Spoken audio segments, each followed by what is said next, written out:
হে প্ৰভু দয়াময়, মিছাতে ললাটনে কৰোণাময় নাম এই সংসাৰত জন্ম লোৱাৰ পৰাই কেৱল তোমাকহে ভকতি কৰিছো প্ৰভু। তথাপিতো তুমি আমাৰ প্ৰতি ইমান নিৰ্দয়। ৰাক্ষস অগ্ৰহেন, তোৰ অন্তৰত অলপো দয়া মায়া নাই। বন্দী কৰি পিতৃ দেৱতাক মোৰ কিয় সাবিত্ৰীৰ অনিষ্ট সাধিব খুজিছ? কিন্তু তোৰ সেই আশা নহব পূৰণ। সেই সাবিত্ৰী তোৰ বিৰুদ্ধে থিয় দিব ৰণচণ্ডী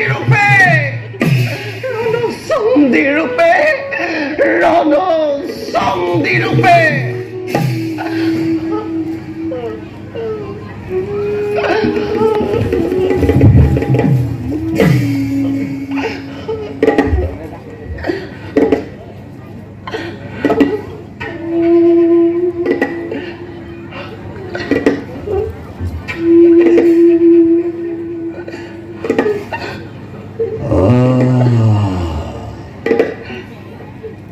সঁচাকৈ অপূৰ্ব সাবিত্ৰী সুন্দৰী, সৰগৰ অপৰিচৰ্যনাহাইলাক গোসানী। পৃথিৱীৰ সকলো সৌন্দৰ্যই যেন হেউতে লোপ পাব ধৰিছে। নাই আৰু মই ধৈৰ্য থব নোৱাৰো। কিছু দূৰ আগবাঢ়ি গৈ মই মোৰ প্ৰেম কৰ নিবেদন।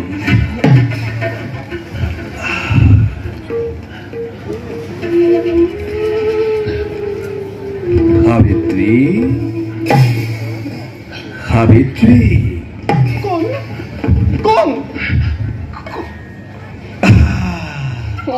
নৰপিশাচ উগ্ৰসেন, সাবিত্ৰীৰ উদ্যানত তোৰ কিবা প্ৰয়োজন আছে সাবিত্ৰী। আজি সাবিত্ৰী সুন্দৰীৰ মোৰ হৈছে প্ৰয়োজন। বলা সাবিত্ৰী, আজি তুমি মহাভাগ্যৱতী।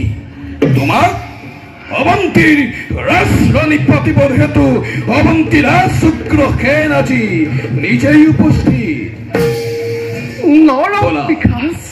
বলা সাবিত্ৰী, লৈ যাওঁ তোমাক মই অৱন্তী ৰাজ্যলৈ। বলা সাবিত্ৰী। নৰপিশাচ উগ্ৰসেন, তোৰ ষড়যন্ত্ৰৰ সৌভাগ্যক সাবিত্ৰী নকৰি কামনা। আঁতৰি যা মোৰ সন্মুখৰ পৰা। তোৰ পাপ হাতেৰে মোক স্পৰ্শ নকৰিবি। মই তোৰ মুখত শতবাৰ কৰো পদাঘাত। অহংকাৰ তোৰ চাওঁ আজি মোৰ হাতৰ পৰা তোক কোনে ৰক্ষা কৰে।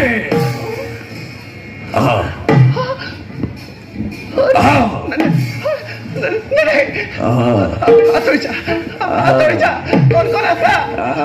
ৰক্ষা কৰা, আঁতৰি যা।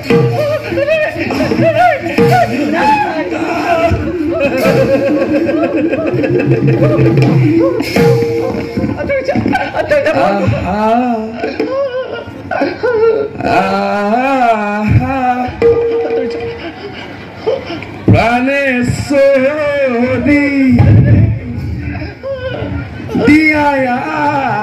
দিয়ালিঙ্গন ও তোমার হনে মোর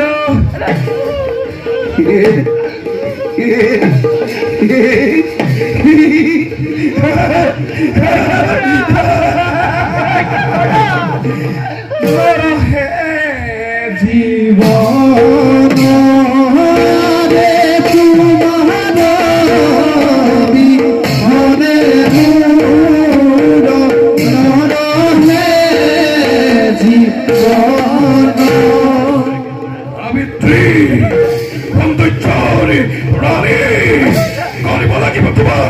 মনে অট্টাঙ্গিনী দেখক জগতে সুযোগ বিশ্বৰী এই উগ্ৰ খেলৰি অগতি কিমান এই উগ্ৰ খেলৰি খাব পৰাক্ৰম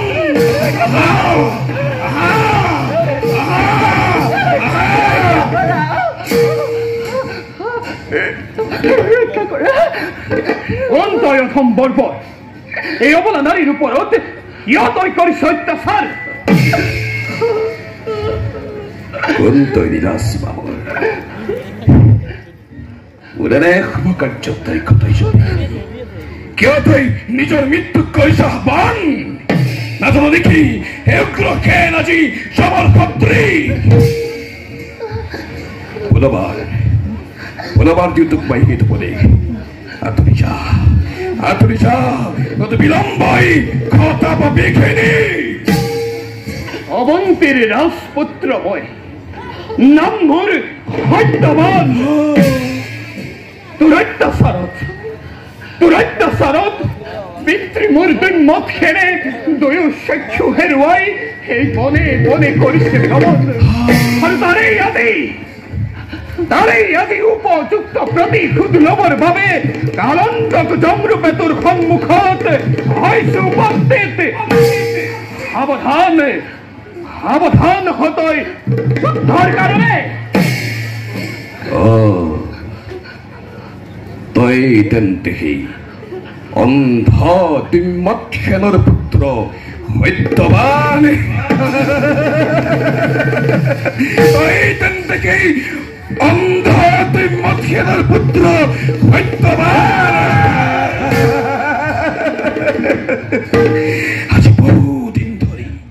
আজি বহুদিন ধৰি তোকেই মই আছিলো বিচাৰি ভাগ্য বলে পালো আজি তোক মূৰ্খ পথ কৰি তোক সমুখমৰে অৱন্তীৰ ৰাজসিংহাসন নিষ্কন্ত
এই তহঁতৰ শক্তি এই ক্ষুদ্ৰ শকতি লৈ দিছিলি বীৰৰ পৰিচয় যা যা মূৰ্খ বলৰিয়া জনেৰ উপৰত অস্ত্ৰঘাত নকৰে সত্যই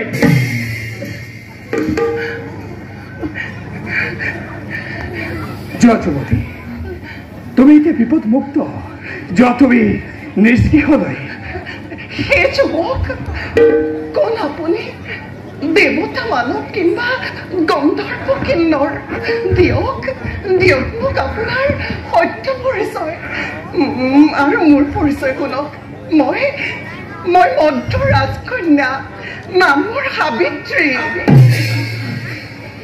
শুনা তেন্তে সাবিত্ৰী মোৰ সত্য পৰিচয় নাম মোৰ সত্যবান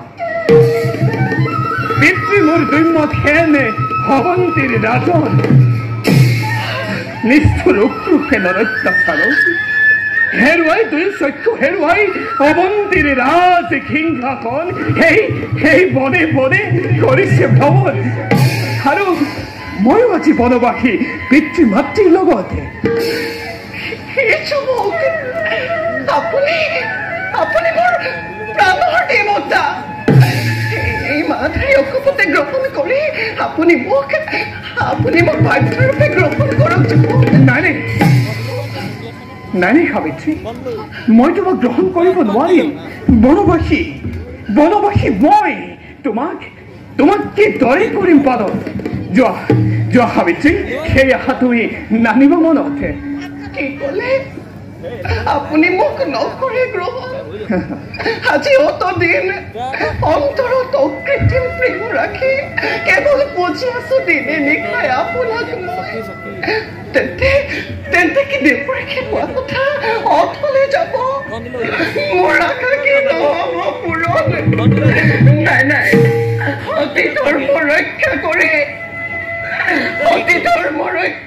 আজি সাবিত্ৰী আপোনাৰ পবিত্ৰ নামত নিজ প্ৰাণ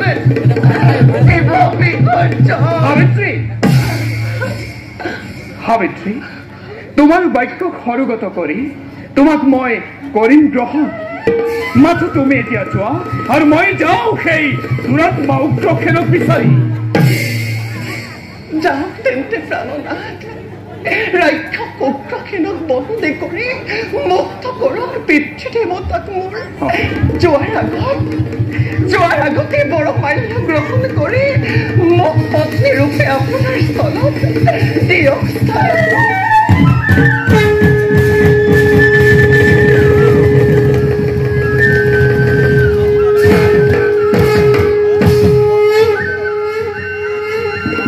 সাবিত্ৰী